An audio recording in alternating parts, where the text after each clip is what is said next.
If a player cleans his ball during play of a hole, except on the putting green, he shall incur a penalty of 1 stroke. That's the rule, Jerry. But it's just a friendly game. Why do you always have to be such a stickler? Because that's the way I was raised.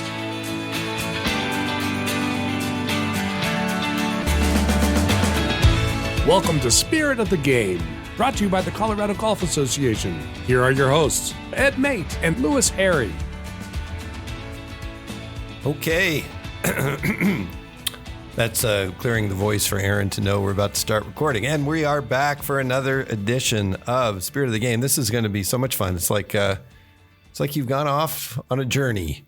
I'm Ed Mate with a stranger. Who is this guy sitting across from me? Yeah, Lewis Harry. Been a while since I've been on. Yeah, I've had to beg and borrow to get guests. It's so much fun to have. It's like you've come back from combat. And now you're ready to, the war front.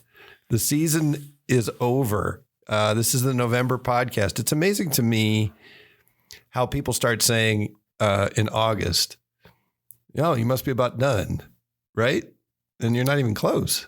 Yeah, it's the first real hump to get over in August, it always feels like. Usually Labor Day is right. The hump to get over. Yeah. So let's go back. This is a season review episode. It's all about Lewis here. I'm just going to ask you some questions and we're going to see where the conversation takes us. But we're going to start at the beginning instead of, obviously, our minds tend to be where we are right now. And of course, you've already transitioned into the off season, I'm sure, mentally and starting to think about rules seminars, but we'll get to that. So let's go back to April and let's kick off the season. We don't have to go blow by blow with every single tournament. But let's kind of take these in chunks. So what stood out this spring? Obviously, when I think of spring tournaments, I think of snow. I think of all the challenges that come in Colorado with the very unpredictable spring weather. Yeah, I don't really recall. I feel like we got very lucky with weather this year. I don't really recall a huge weather issue this spring. Again, the weather's always unpredictable. You don't know what you're going to get. You could get a 70-degree day. You could get a 40-degree day. But I don't recall any major weather issues other than the high winds at one U.S. Open qualifier. Actually, a U.S. Open qualifier and U.S. Women's Open qualifier. Same golf course within a week of each other. Both suspended due to high winds, played into the next day. Yeah, because when I think of spring in Colorado tournament-wise, I think for us, I think about USGA, U.S. Open qualifiers, U.S. Women's Open qualifiers, because they're so front loaded. And I know Kate Moore made a trip up to Wyoming. We took on the USGA responsibilities for the state of Wyoming this year. And I know that she had a very interesting drive to get up to wherever the qualifier was. So yeah. It was kind of, I don't really know my Wyoming geography, but it was in Riverton, Wyoming. Yeah, pretty far north. Yeah. And I know I saw some pictures of it was quite a storm to get through. Yeah. So, all right. So let's just kind of touch on anything that stood out. Let's stay with weather as a theme. Every year I think about how many evacuations did we have this year? That you were a part of where you had to evacuate the golf course, and how did it compare to years past? Less than 5. Like I said, I feel like we got a pretty good weather year this year compared to last year, where I think we had more weather issues last year than we did this year. I think, me personally, I think I was only maybe a part of 2 or 3 evacuations. Probably 5 total suspensions this year, I would guess. 2 of which were very easy because we suspended play as the last group finished. Yeah, match play was 1, right? Match play was suspended with the women's match on their 35th hole. The men's match had already finished. Yeah. But that was an easy evacuation. Yeah. There was 2 players. There's 2 players on the golf course. I think you should have sounded the horn, like right there, right in their ears. Well, the club siren did sound. Oh, okay. It did an incorrect signal, but it did sound. Yeah. Yeah. We did a suspension at the ranch for U.S. Senior Amateur qualifying in midsummer, but again, we suspended right as play finished. Really, all we suspended for was the playoff. Right. There was no evacuation there because all the players were in carts. The one USGA qualifier where they do allow carts, so that was helpful. Mm-hmm. We also had an evacuation at the senior match play. But again, everyone's in carts, play suspended, 45-minute delay. We're back out there. Yeah. So I was just thinking the theme here as we look at the season: spring, you got snow and wind. Summer, you've got the monsoons and lightning and those evacuations. And then you get to fall. And when we get to fall, I start thinking about frost delays, the quote unquote leaf rule, which we don't play any such thing. That's sort of a misnomer. But I think about, the fall conditions, aeration, and the things that you deal with in the fall. And I also think of the fall as some of our busiest time of year. We're just running so many tournaments back to back to back because a lot of times golf courses are, it's tough for them to give up days, multiple days, consecutive days during the heart of the season. So we end up kind of moving into the elbow months. And the fall is a great time for golf in Colorado, most places around the country. Well, as we've also taken on more responsibility with high school golf and other things like that, it's backfilled the start in front of our season as well. Yep. Okay. Now, let's have some fun with the rules. One of the things that I think, we all know when it comes to people who are interested in the rules of golf and becoming a rules official. So I'll start with this. What would you say to a new interested rules official are the top three things that you deal with as a tournament administrator? But just answer that. What are the top three things that you feel like are the issues that you deal with all the time? Well, if I was talking to a new official or someone interested in being an official, I would say the rules probably aren't even in the top three, unfortunately, for at least as duties. As you look at duties as a kind of this whole sphere as a tournament director or a tournament administrator, I'd say rules probably fall pretty far down on the list, unfortunately. When you're doing those tournament director duties, there's so many other things going on with dealing with the host course, dealing with the host course's agronomy staff and setting up the golf course and making sure hole locations are correct and making sure the host course has all the information they need and cart signs and sending out pairings and making sure pairings are correct and, communicating with players, withdrawals, alternate lists, all those things I think probably filter up to the top of the list more often than the rules themselves. Yeah, and that's really what I was expecting you to say, because I was kind of steering you there. Because again, I think so many newbies or people who are interested think you're going to be out there kind of like another referee in another sport where that's what you're doing. You're adjudicating constantly, whether it's a baseball umpire or a basketball ref. In golf, you're really, and again, all those pace of play is certainly connected to the rules. There's rules tentacles from pace of play administration. So anyway, point is, it's kind of unique in that regard, in that you really aren't. You spend all winter studying the rules, and then you get out in the field, and you're like, don't really need that. Yeah, well, I wouldn't say don't really need it. It just doesn't. It's. As all those other duties are piling up and all those other things are flying around the air at the start of a tournament, you're just being in a tournament director's seat. You're just never really I wouldn't say never, but you're very rarely in that front and center role of being a referee. Right. Once play gets started and the tournament gets rolling and you get yourself out there on the golf course, then you kind of fall back into being a referee. But,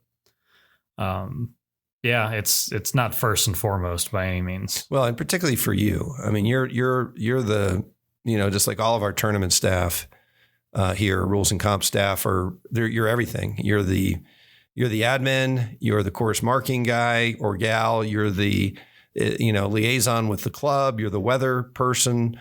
You've got a ton of responsibilities. So, it's really amazing. So should have said this at the get-go. I mean, what an amazing year. The CGA was founded to conduct state championships. We're very proud of the work we do out there, but that's all because of the team we have and the hard work you guys put in the early mornings, the late evenings, the grind. So, You don't always hear thank you. So for the hundreds of people that now listen to Spirit of the Game, thank you on behalf of all of us. So let's talk about the rules, though. Did anything stand out this year? I know that it wasn't the top of thing, but was there any notable rulings from the year that stood out? Yeah, it's a good question. I felt like I missed so much of the year just because I was off playing referee on my own so many times. I missed the 4-ball. I missed the start of the match play. I missed our state amateur just because I was off doing my own refereeing. But yeah, I want to come back. I want to come back to that because think about that was kind of cool. You got to do some things, kind of some field trips, we'll call it.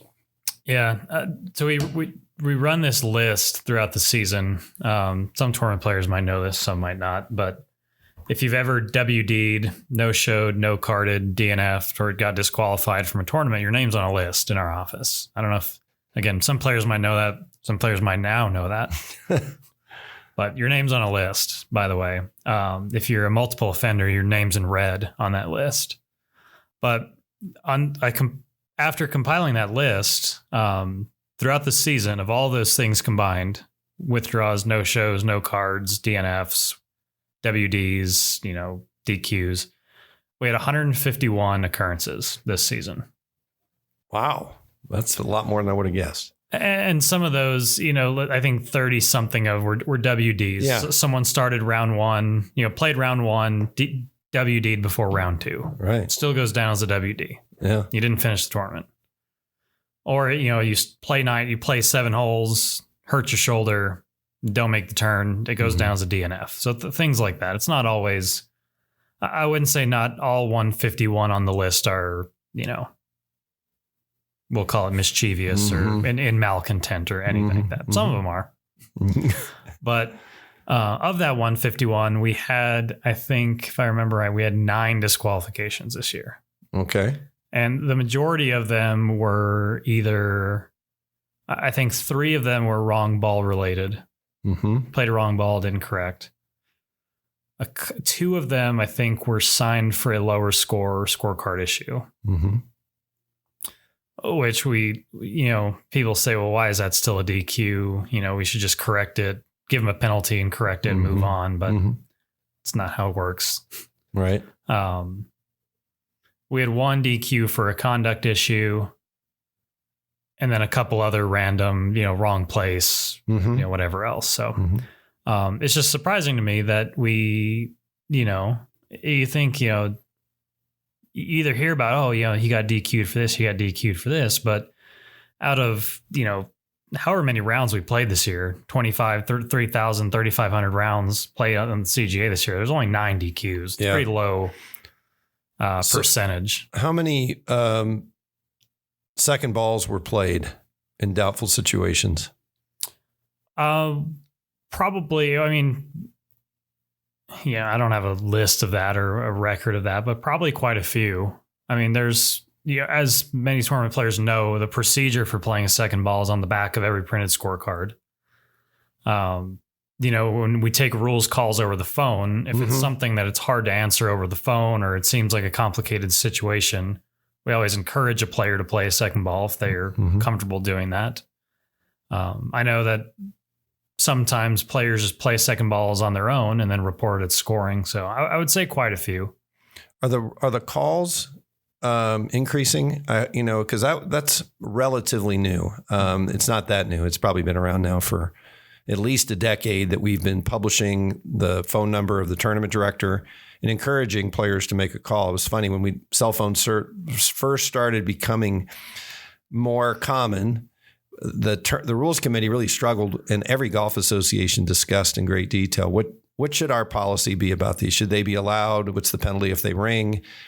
I'm so happy that we now have just sort of settled in, and people are, we still have the situation where you're in a funeral and somebody's phone starts playing a little upbeat jig or something. I mean, those embarrassing moments, but for the most part, tournament players are pretty good. But I'm just curious, have you seen an uptick in the usage of phone calls to you? Possibly. I mean, it's also probably goes hand in hand that we require players to use their phone to do scoring already. So they already have their phone. or they have their phone available. Mm-hmm. A lot of the calls that we see, or at least I've got this year, it's not so much looking for a ruling. I think it's just looking for reassurance. Mm-hmm. A player calling just to make sure, hey, make sure I get relief for this, or make sure this is where I'm supposed to be dropping it. Right. I think a lot of it is just players calling and looking for reassurance that they're not about to do something wrong. Right. So that's exactly where I was curious to go is, so when your phone rings, well, what's the most common, I was going to say, it probably depends on the site, but what's the most common question you get, do you think, when you see, here comes a phone call and you're already thinking, okay, it's probably this, or is it so random? It's either one of three things in my head. It's either one, is this ground under repair? Okay. Because that seems to be the most common. Someone's in a bad lie and, they're trying to looking to get out of it. Okay. I'll let you finish the three and then I want to come back. Yeah. Especially at the Colorado Open. Yeah. Yeah. Those players playing the Colorado Open try to get out of anything. Uh-huh. $100,000 to the winner. There you go. Sure. That'll motivate you. Yeah. Sure. Learn how to play with a divot. Yeah. That's all I would say. Yeah. 2 would probably be, penalty area relief, just looking where to drop, blah, blah, blah. Mm-hmm. 3 would be, and player, this would take care of it for a 30-second read of our hard card for most players. But, players, I still don't necessarily think they understand the 2-and-2 sprinkler head close to a putting green rule line of play relief with that. I think they know it exists, and I think they are thinking, I think I get relief from this, but I'm not sure if I do, but I don't know how to do it. I think players are aware of the local rule and aware that we use it. I don't think they fully understand how it works. So I think a lot of times a player gets into a situation where they have that interference with the sprinkler head in their line of play next to a putting green. Mm-hmm. I think they're looking for the relief, that they are having an inkling that they're getting the relief. They're just not entirely sure what to do next. Mm-hmm. Let me ask you a question about that, because it's one that I would love to get through my head. Is the way the rule written today on the 2-and-2, does it require that the ball be in a closely mown area? Does the rule require that, or is that still something the committee has to make very clear somehow by stating something on the model local rule or something? It depends what version of the model local rule you're using. Okay. Because F-5.1 doesn't require a closely mown area. F-5.2 does. So why? And so we use the .2 version on our hard card. Why? Sorry to be one of those guys. Why? I don't know. Why would, give me the rationale why you would not require it to be closely mown? Just to give a committee flexibility, if that's what they wanted to do. Yeah. I've answered a lot of questions about this. And I know that part of the reason I asked you is it has changed. I mean, in terms of this local rule has changed a little. I mean, anyway, so that's good. So there's 2 model local rules you can use. One says it must be in closely mown. The other one says doesn't. So if you're in a really fluffy lie and you're going to hit a big lob shot over the sprinkler heads, and you just maybe it's not a good lie, and you're like, this ball's kind of sitting down. I don't like it. And by the way, can I now move that into closely mown if it's within? Sure, right? I can go. It's all part of the general area. Yeah, so I just think that thing is. I think the other problems. Part of that too, with the 5.1, part of that local rule is that you could have a sprinkler head in a closely mown area within 2 club lengths of the putting green. You could have your ball within 2 club lengths of the sprinkler head, but it's barely just sitting up on like a tuft of, at the top of the thicker cut of grass. Mm-hmm. It's at the very top of it, sitting up really nicely. And you're going to putt it. And it's not unreasonable for a player to putt that ball. Yeah. With the F-5.2 version of that, they wouldn't be getting the relief. Yeah. When it's not unreasonable that they could putt the ball. And so like I said, the F-5.1 version where it doesn't require it, it just gives the committee flexibility if they wanted to ever think of that situation. The F-5.2, it just is a little more strict on what it requires. So if you were on the rules committee with the USGA and you were debriefing, discussing changes, do you think both options should continue to be? Yeah, I think so. Like I said, it gives committees the option. Yeah. Okay, let's talk about your extracurricular work. CGA season was very busy, but then in the meantime, you got to go on some junkets. So let's start with the USGA events you worked, and tell us what those were, and maybe a few things that stood out. Yeah, well, one was originally planned, one was not. So I did 2 of them this year. I worked the U.S. Senior Women's Open at Fox Chapel in Pittsburgh. That one was originally planned. I was invited to that one, I think right before the last year ended, or whenever that invite came out. But that one was originally planned. A couple months later, I got an email inviting me to the U.S. Senior Amateur because they were short of help. And they just, needed some help. Where was that one? That one was at the honors course outside of Chattanooga, Tennessee. Yeah. Nice. Yeah. So those are the 2 that they were both in August. One was at the start of August. Senior Women's Open was overlapping our state amateur. Yeah. So for anyone that didn't see me at the state amateur, that's where I was. Yeah. It's amazing we did it without you. Yeah, no, it went great. It arguably could have gone better without me. Never say that. And then the senior amateur was at the end of August. And that one, actually, that one probably, again, that one wasn't planned. It wasn't originally signed up for that one, or wasn't originally invited, but I got invited because they needed some help. But that one was at the end of August, where there was no conflicts, and didn't miss anything in my So normal job. what were you asked to do? What at both championships? So Senior Women's Open, and for anyone who's unfamiliar with the way the USGA kind of does their assignments or does their referee stuff, so their Open championships are a lot different than their amateur championships. Obviously, with their amateur championships being 2 days of stroke play into match play, the assignments are much different than a 72-hole stroke play event.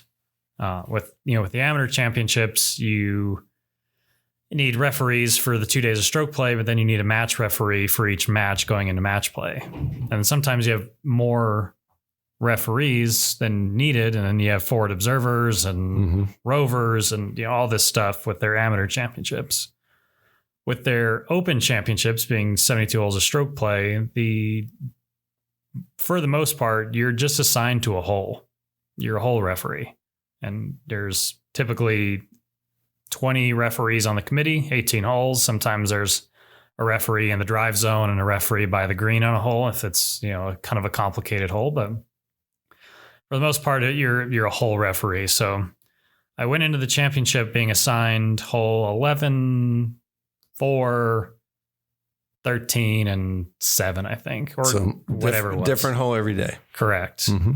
Halfway through the morning on round 1, I got pulled off hole 11, stuck in a golf car, and became a rover for the rest of the championship. So that's interesting. Yeah, a little bit different than I anticipated. Which actually ended up being really good because... a lot more interesting. Well, the hole 11, where I started the championship, was a 138-yard par 3 with no penalty areas. Good time for a nap. Oh, yeah. It was the only thing I was doing to stay awake was getting flag times at that point. And the USGA staff was asking me if I felt comfortable hopping in a cart, being a rover. So I got pulled into being a rover for the remainder of the championship. The first place my mind goes, if I were in your shoes, I'm like, ugh, I'm now going to be a pace of play guy. That's basically where I would have said, great, I'm going to be timing groups. I'm going to be talking to groups. I'm going to be, the ruling part of it would be fine. But is that what happened? Yeah, I think for the most part, it becomes a pace of play, timing, all that, but for me, being at an Open championship and, being able to do that, I think it's I enjoyed it. Yeah. What's interesting about the Senior Women's Open is typically for their Open championships, the rovers at those championships are tour officials. For the US Open, they bring in PGA Tour officials to be the rovers because those are the people most familiar with those players and have the rapport with those players to talk with them about their pace of play. Right. So it makes sense at a US Open, they're going to bring in a tour official to be the rover. At a Women's Open, they're bringing in an LPGA Tour official. At the Senior Open, they're bringing in a Champions Tour official. There's not really a senior women's tour to speak of. So there's not really senior women's referees to bring in. So what's interesting about the Senior Women's Open is that it's the USGA staff who's the rovers. at that specific open. So it was fun jumping in that role with the USGA staff and being able to be a part of that specific side of the referee team. So what did you learn? I learned that Annika Sorenstam's group was easier to give a warning to than Joanne Carner's group. Is it because of those players involved? Or probably. It wasn't Annika in the least, actually. I'll throw a shot out to one of Colorado. It was Jill McGill was the issue in that group. Okay. She was the slow one? She was the issue. Yeah. It didn't help that she made a quadruple bogey on the hole before I gave the warning out to him. Ooh. Annika took it very nicely. She said, "Thank you very much. We'll do our best." And then she kept walking. So yeah, well, you got two champions there. You do. That's a pretty good. Jill McGill won in 21. I think Annika won the second or third one. Yeah. This was the 6th Senior Women's Open. Yeah, water bottle. What a unique tea gift for you, a water bottle. Never got one of those before. Sorry. Oh, there's only not to. Well, yeah, the water bottle is part of it. We have a nice little bag tag. Yeah, the USGA gives bag tags for other players at each championship. That's with cool. The championship logo. All the referees got a bag tag with their name on it. Yeah. What did Joanne Carner have to say? I assume Big Mama was not happy. Yeah, she was just. This was also right when this was like day 2. She knew she was missing the cut. Mm-hmm. Her group was I think plus 17 or plus 18. Uh-huh. She's in a cart. Uh-huh. The others in her group are walking, and they're just kind of like, and me, I'm just doing what I'm told to do over the radio. Right. But this is round 2. We've already had one weather delay. We're running out of daylight. They're on like hole 15. And it's just kind of like, the last thing we want to be doing right now is being talked to about our pace with 4 holes left in the championship or 4 holes left in their championship. So you were like, Lewis, go talk to that group? Yeah, no, it was like, hey, is anyone near hole 15? And my zone, when I got pulled into being a rover, my zone happened to be holes 16, 17, 18, and 7. Okay. Just that side of the property. 15 green is not that far away from where I was stationed or where I was currently sitting in my cart. Yeah. So I was like, oh, yeah, I'm close. I guess I can go over there and grab them coming off 16T. Yeah.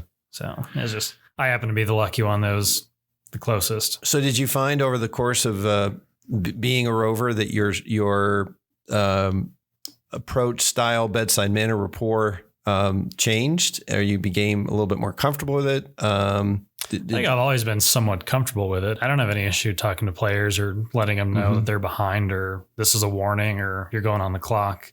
I think it becomes a little more, not antsy. We're not like nervous, but it becomes a little more, it's different than doing it at the CGA Mid-Am than doing it on a championship. Well, that's where I was going. Yeah. Than doing it on a championship that's being broadcasted on NBC. Yeah. Sure. Right. Not that I was on TV. Yeah. Or God, I hope I wasn't. But, when you're talking to players like that at a USGA Open championship and you have, the USGA on your chest and you have a credential around your neck, it just is a little different. Right. So anything else from the roving at the Senior Women's Open? Who won anyway? Letta Lindley. Okay. Now, other than me being a second and a half late with my horn during the second weather delay. I'm sure you got some Motorola grief over that. Yeah, I think maybe it was Ben Shade or maybe Bill McCarthy. They were had some fun. Yeah, no, they were wondering who was late on the trigger there, and actually, I was quick on my feet to respond back that I guess my trigger finger was still in mountain time. Could have been. Which ended up turning into my nickname for the rest of the championship. Became Mountain Time. Mountain Time. Hey, where's Mountain Time? I like it. Way to stand out. That's good. All right. Then you got pulled in, as you said, sort of unexpectedly to the senior amateur in Chattanooga. So maybe, I don't know, early in the year, Macy Wright, who's the championship manager for the senior amateur, she emailed me and said, hey, Ty Riggin passed on your name.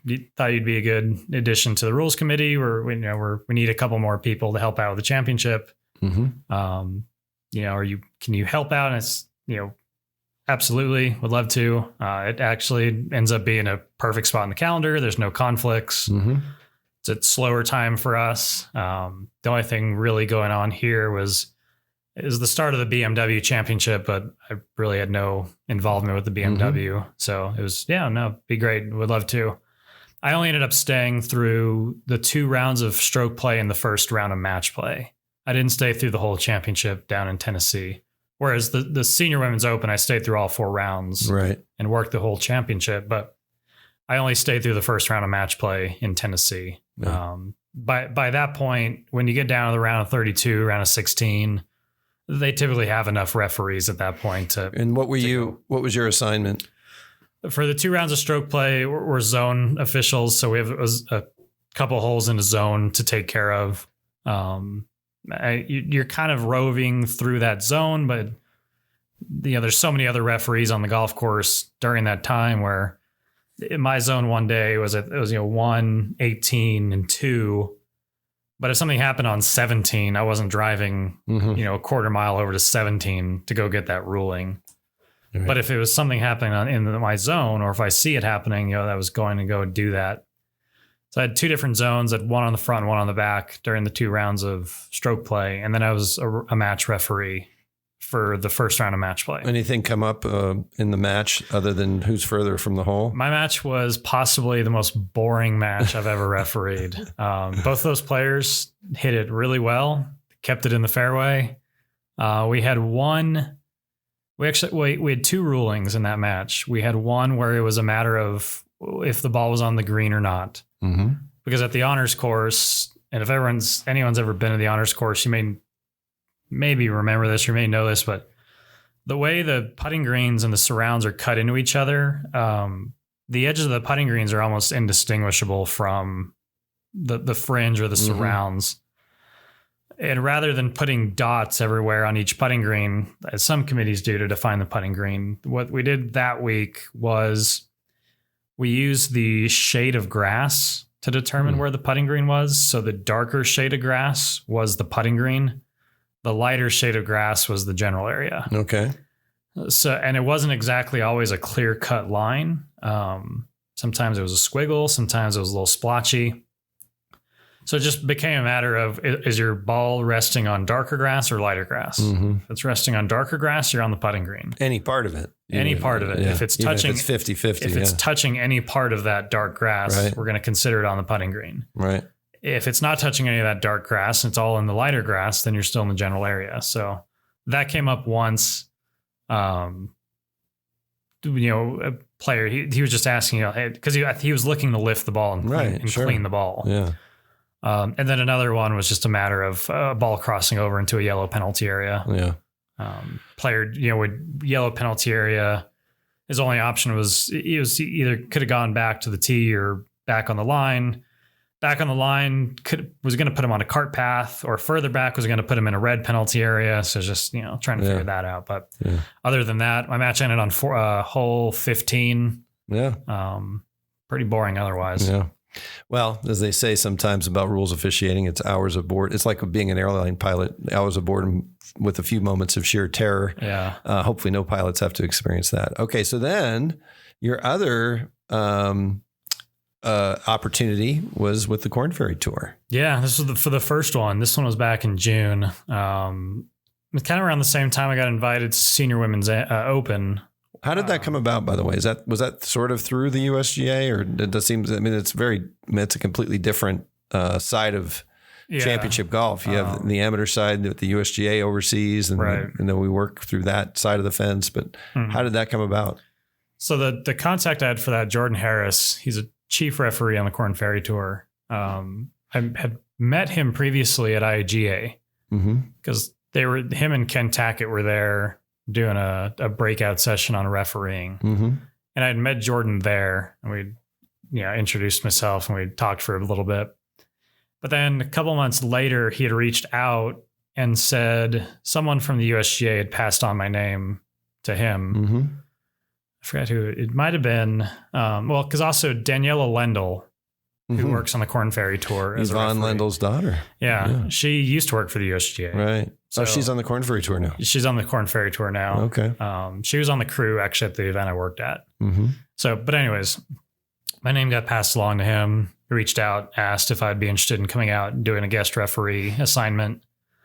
And we exchanged some texts and emails back and forth. And then he asked me, hey, we'd love to have you out. Here's 4 tournaments that could possibly work. Mhm. Let me know if one works for your schedule, and we'll get you out here and, whatever. One of those tournaments was actually the TPC Colorado event, Right. which would have been great. Hardly any travel required. Mm-hmm. But it's TPC where that's in our own schedule. It's just a bad time of year. Mm-hmm. Wasn't going to work. Another one was in, I want to say Wichita, Kansas. And I really had no interest in going to no offense to Wichita, Kansas. I really had no interest in going to Wichita, Kansas.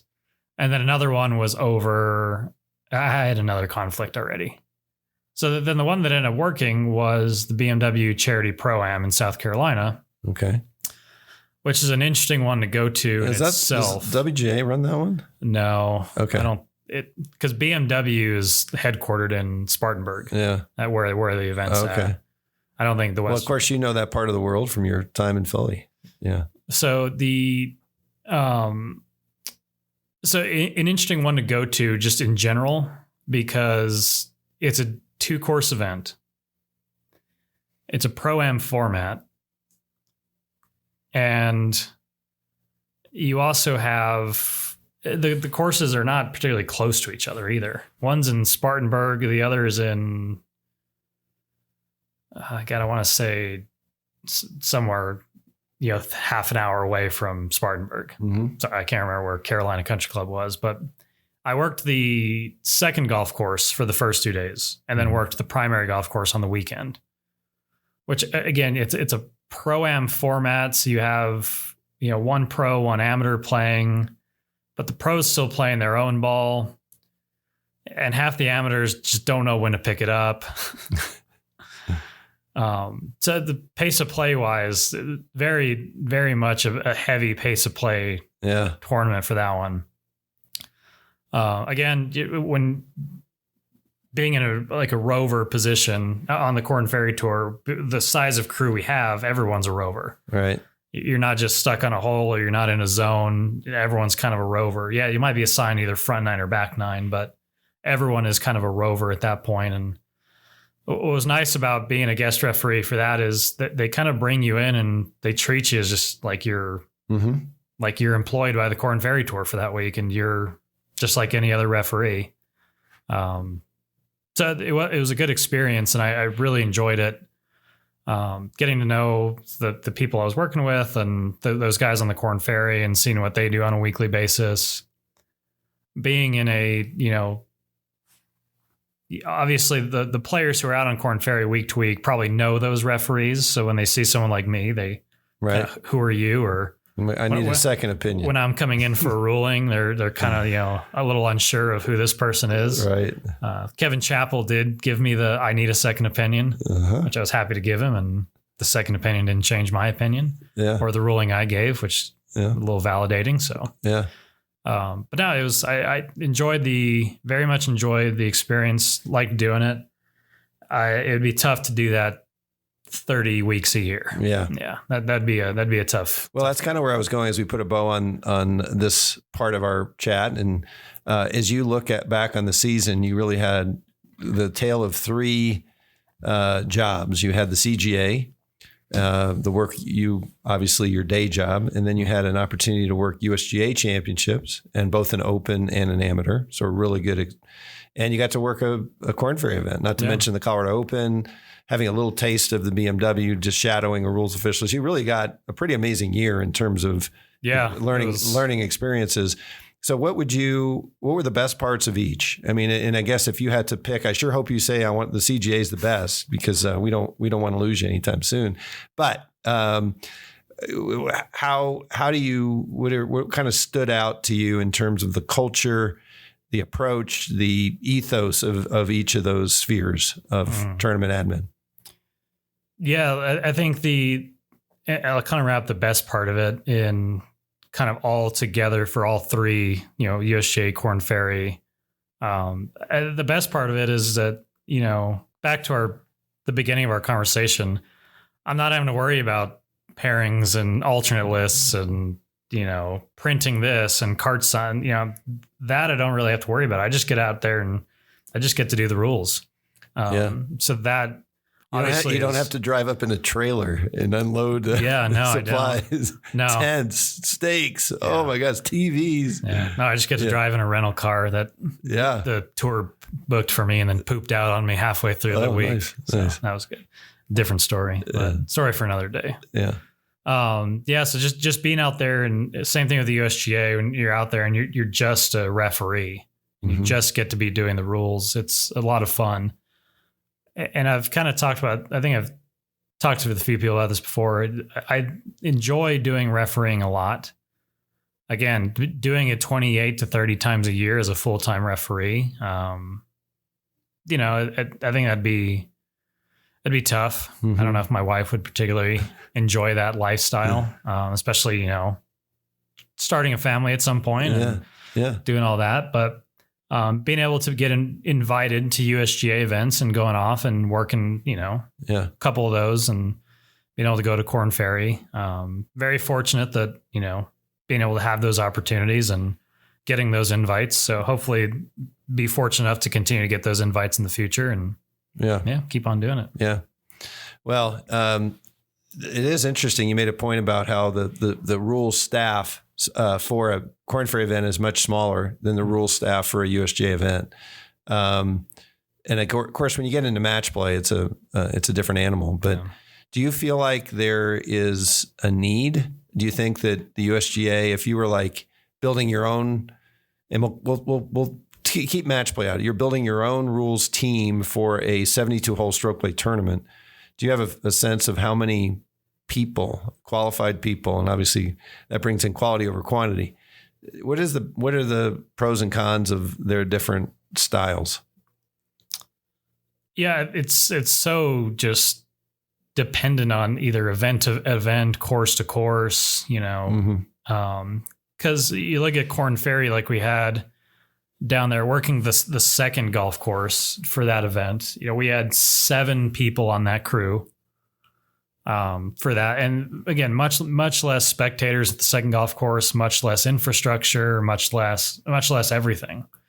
When I was over at Carolina for the Corn Ferry, they don't have TV over there. They don't have trailers. We had one leaderboard and a couple other things on the golf course. And then when you flipped over to Thornblade, where the main golf course was, there's trailers everywhere. There's TV everywhere. There's leaderboards everywhere. There's hospitality. There's just fencing, and there's all this stuff. So it makes sense that, we only had 6 or 7 over at Carolina, but then you have another 12 over here at the main golf course for all that other stuff going on. Same thing at Fox Chapel with the USGA, with the Senior Women's Open, compared to a U.S. Open or even a U.S. Women's Open. We don't have the infrastructure. The Senior Women's Open's not roped green to tee. It's roped around the greens and the tees, but it's not roped green to tee. There's just much less things going on the golf course.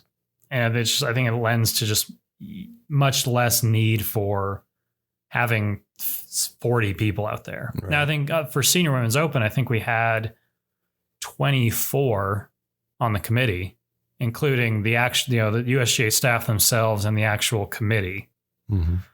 So there was a lot of, again, you have 18-hole referees, you have rovers on each side.